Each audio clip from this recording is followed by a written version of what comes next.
Welcome back. Let's focus in then on the banking space and in particular IDBI Bank, which came out with its numbers. The asset quality improved and it was a healthy Q3 with profits jumping about 53%. Mr. Rakesh Sharma is the Managing Director and CEO with us on the show right now. Good to have you on board. Many thanks for taking time out. Just run us through what the outlook is on your overall asset quality, which has seen an improvement on a sequential basis. Do you think that these levels are sustainable? Yeah, good morning. These levels are very much sustainable. In fact, if you see, the SMAs have declined and the collection efficiency has improved despite this COVID situation, which we were worried that whether it will affect the recovery position. Our collection efficiency has improved to 96%, and the SMAs level also from 3.86% in September has declined to 3.53%. So that way we are quite sure that we will be able to maintain this asset quality as far as net NPAs are concerned. As far as gross NPAs are concerned, there also we are expecting, in fact, reduction. And by March, we expect that, from 20%, it will come down to below 17%. So the asset quality is quite stable and is likely to improve further.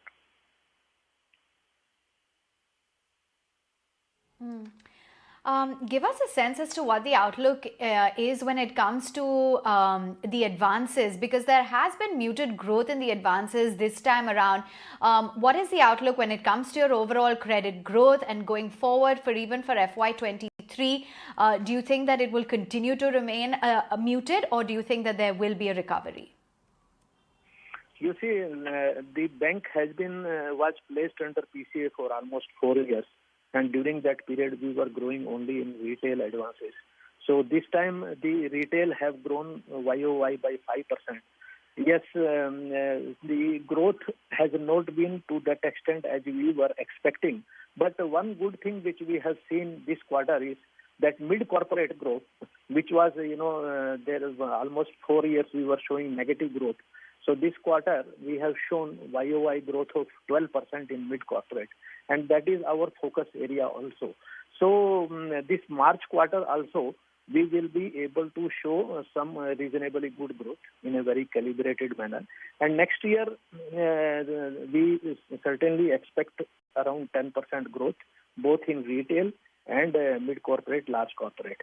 In fact, in mid-corporate, during this previous periods when we were not able to take our share in consortium advances, especially good advances, there we have taken, started taking share and starting giving as management.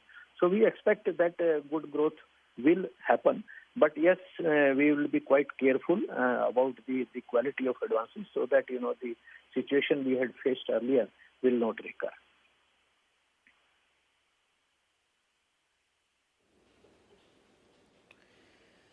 Good morning, Mr. Sharma. So, we've seen the good performance coming in by the bank, that 50% plus jump when we look at the bottom line too. But what the markets will want to know, there's been so much that has been said of late. Where are we when it comes to the sale of IDBI Bank? There are reports about how that will happen after LIC. There are reports about how the RBI has also been approached for a relaxation when it comes to promoter entity for post the sale. Any update that you can give us? Yeah, in fact, I have been telling you that the entire process of disinvestment is being handled by the government TPAM department. And last year when we had spoken last time, then we had indicated that KPMG have already been appointed as the transaction advisor. So, of course, LIC IPO also will be is being overseen by them only. So that's a separate issue. But as far as IDBI disinvestment is concerned, hopefully, since the transaction advisors have been appointed, the process will be speeded up. And let us hope, it will be resolved soon. But yes, the latest developments will be certainly given by TPAM only. I will not be able to give you the developments. I totally appreciate that, sir, that, Deepam is the one that will be handling it. But when you also say that you're confident that the entire process could be expedited, transaction advisors have been appointed, KPMG has been brought on board, any timeline? Because the fact is Deepam can't do it alone without having the bank and the know-how too, right? Yeah, thank you. And in fact, yes, like wherever our involvement is there, certainly we will be involved. The overall decision will be taken by them, and when the road shows start or when the discussion starts, certainly we will be involved, and to that extent we will be performing our role. Certainly, but overall decision, as I said, will be taken by them about the timing and all. And, as I had indicated earlier also, my focus will be to improve the performance of the bank in the coming years. Now, we have totally come out of the old issues. All problems mostly have been resolved. And COVID situation also is now getting stabilized slowly. The number of cases are reducing. So that way, the next year performance should be much better than this year's performance. So if we are able to improve the performance, it will help the firm to, do it fast and get good valuation.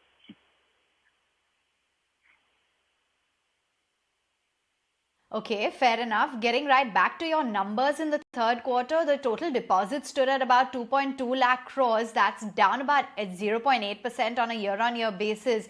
What is the outlook on your cost of deposits? How do you see the overall bank's deposit base going forward?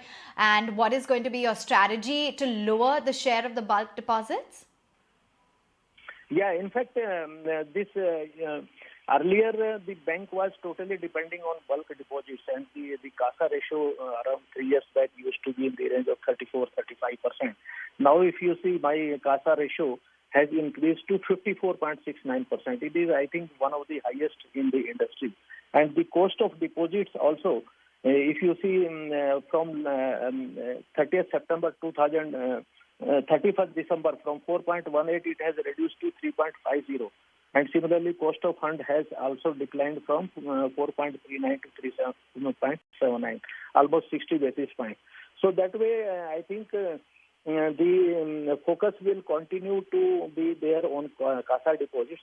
My saving bank, which is, gives quite stable deposit, has shown growth of YoY growth of 14%.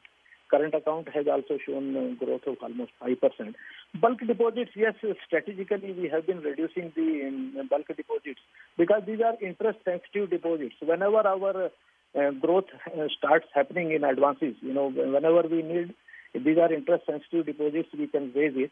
So major focus will continue to be on bulk deposit, CASA deposits and retail term deposits.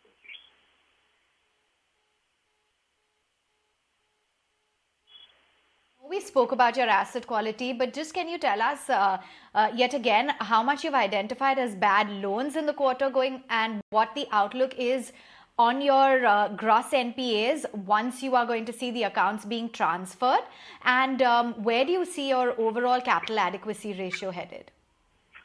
Yeah, in fact, this NARCL, we were expecting that some accounts will be transferred by December, but somehow it has not happened. But in any case, we have identified certain accounts in the range of 11,000 to 12,000 crore. Out of that, live ledger itself is around 7,000 to 8,000 crore. So in that range. So this will help me in reducing the gross NPA below 17%. So now, earlier we were not doing technical write-off because of tax implications. So what we have decided is in the next 3 years, partly by recovery and partly by technical write-off, we will be able to reduce our gross NPA below 4% by 31st March 25. That is my target now. So because all net NPA and all these things have been brought well under control. Only gross NPA continues to be little pain point. So we were not doing technical write-off. But now, by March 22, it will be below 17. And by March 23, my target is to reduce it below 12%. And capital adequacy, we are adequately capitalized. My capital adequacy as on 31st December is 16.75, which is quite good. And CET itself is 14.13. So, the profits which we are generating, will further help us in improving the capital adequacy ratio.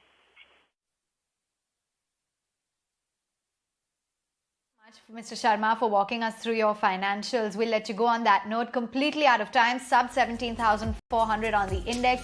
Broader markets continue to remain under pressure. We'll wrap it up right here on the Market and First Trades. Thanks for watching.